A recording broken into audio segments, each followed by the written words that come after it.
Mas em todas estas coisas somos mais que vencedores, por meio daquele que nos amou.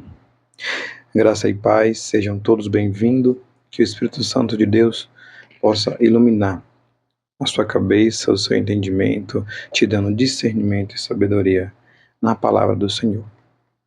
Hoje eu quero falar um pouco da importância dos nossos pensamentos. Tudo começa no nosso pensamento. Antes mesmo que algo venha a existir, alguém pensou antes. O pensar é um processo cognitivo que nos faz compreender o mundo, que nos faz compreender as coisas. E é através do nosso pensamento, é através do pensar, que percebemos tudo à nossa volta. Os pensamentos são de tamanha importância. E a Bíblia, ela já nos fala sobre isso. Na psicologia, damos muita importância para os nossos pensamentos, pois são eles que são responsáveis pelo nosso comportamento. Vamos para um exemplo.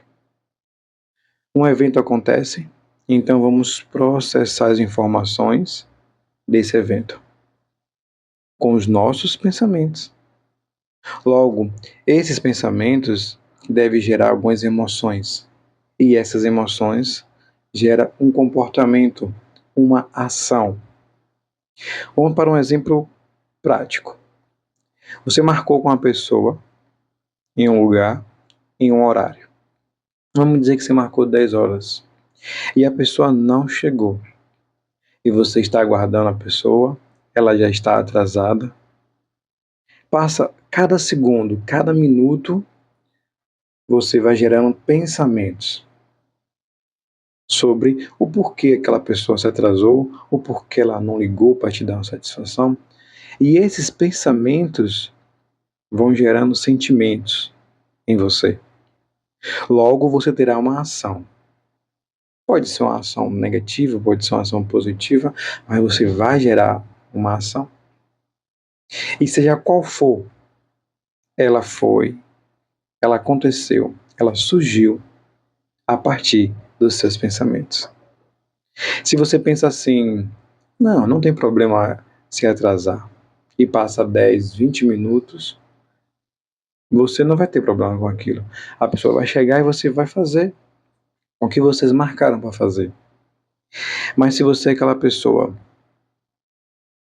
que vai gerar um pensamento de que, poxa, ela já está atrasada, cheguei 10 minutos antes, já se passaram 20 minutos do combinado, você vai ficar irritado, você pode não esperar, ou se esperar, quando a pessoa chegar, você vai derramar nela aqueles sentimentos. Mas tudo isso começou os pensamentos.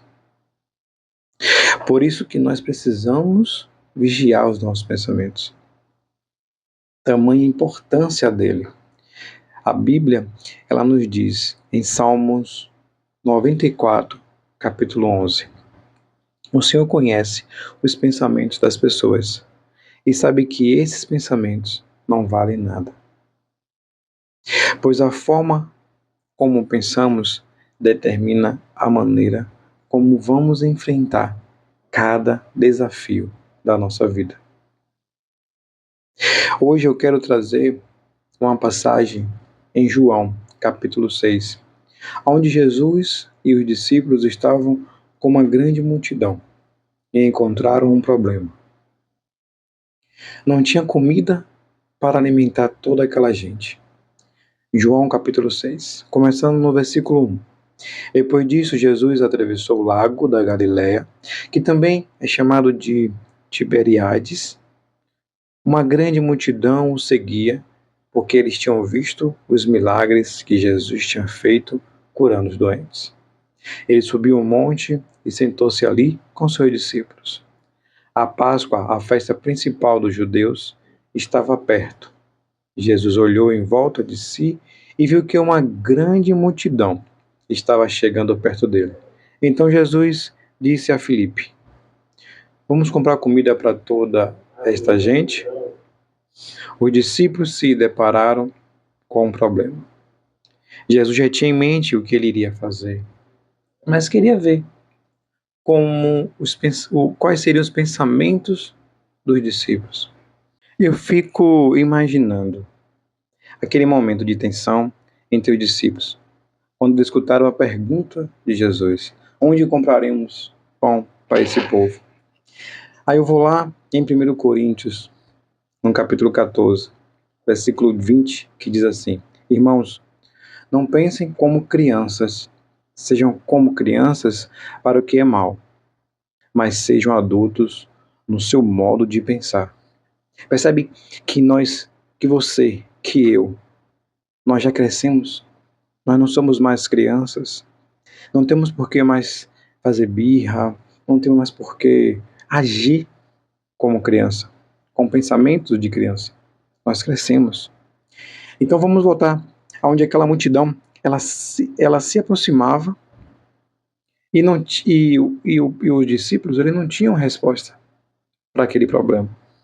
Porém, eles já tinham visto Jesus fazer grandes milagres, grandes coisas. No versículo 2 ainda diz que aquela multidão já tinha visto Jesus fazer muitos milagres. Imagina os discípulos. Né? O que eu vejo é que faltou nos discípulos uma frase, né? Como a frase de Ezequiel 37. Mestre, não sei como vai fazer, mas sei que o Senhor pode resolver esse problema. Né? Lembra de Ezequiel, quando Deus falou para ele: o imortal, você acredita que pode? Ele disse: eu não sei, mas o Senhor que sabe, o Senhor sabe todas as coisas.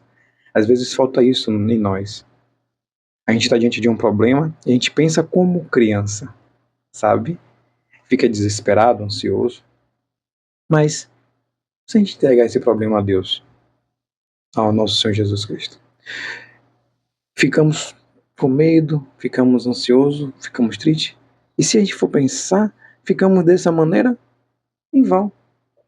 Porque como eu li no início, se você é mais do que um vencedor em Cristo Jesus, você não tem que ficar triste, nem ansioso, nem com medo, nem qualquer outra coisa. Porque você sabe que o Deus que você serve, Ele vai te livrar, porque Ele tem um poder para todas as coisas. Por isso que a minha oração hoje é para que vocês busquem ter a mentalidade de Jesus Cristo. Como diz na passagem em Efésios, no capítulo 4, versículo 22 a 24.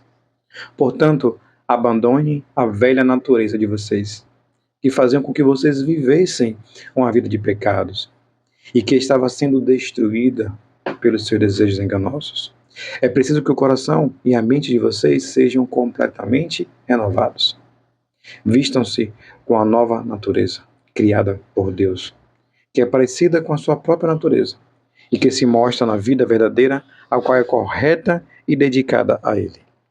Senhor Deus, visita cada irmão, cada irmã aqui presente, para que a gente possa entrar numa verdadeira mudança, uma verdadeira renovação na nossa forma de pensar.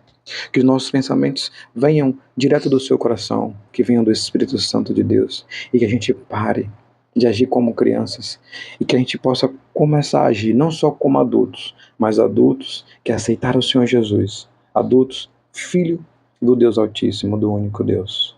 Amém.